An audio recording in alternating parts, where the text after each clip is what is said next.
যোৱাকালিৰ পৰা অসমত অশান্তি বিয়পাবলৈ কেইজনমান বিশেষ ব্যক্তিয়ে গোটেই অসমখনত ভ্ৰমণ কৰি আছে।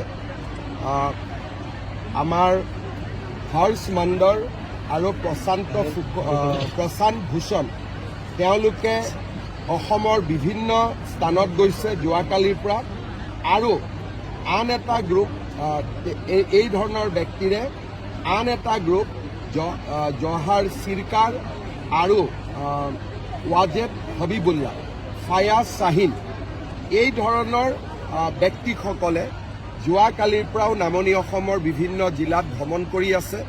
তেওঁলোকে কেৱল সংখ্যালঘু সম্প্ৰদায়ৰ নেতাসকলক লগ পাইছে, জামাতি ইছলামিক লগ পাইছে। অসমত এটা অশান্তিৰ বাতাবৰণ বিয়পাবৰ কাৰণে NRCৰ সময়ত যেনেকৈ এই ব্যক্তিসমূহ অসমলৈ আহি NRCখন ফেইল কৰিছিলে, তেনেকৈ আৰু এটা প্ৰচেষ্টা আৰম্ভ কৰিছে। আমি তেওঁলোকৰ মুভমেণ্ট আমি প্ৰত্যক্ষ কৰি আছোঁ, আৰু তেওঁলোকে NRCৰ সময় যি ধৰণে সফল হ'ল, এইবাৰ যাতে সফল হ'ব নোৱাৰে তাৰ বাবে চৰকাৰে কাঢ়া দৃষ্টি ৰাখিছে।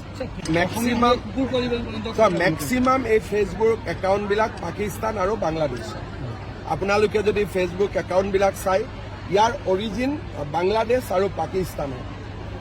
অসমত কংগ্ৰেছ, জামাতি ইছলামী হিন্দ, প্ৰশান্ত ভূষণ, হৰ্ষ মণ্ডলৰ দৰে ইণ্টেলেকচুৱেল আৰু বাংলাদেশ পাকিস্তানৰ পৰা কিছু এলিমেণ্ট বহুত বেছি সক্ৰিয় হৈ আছে অসমখনক দুৰ্বল কৰিবৰ বাবে। আমি সকলো অসমীয়া আৰু ভাৰতীয় একত্ৰিত হৈ থাকিব লাগিব, যাতে এই ষড়যন্ত্ৰ আমি বিফল কৰিব পাৰোঁ।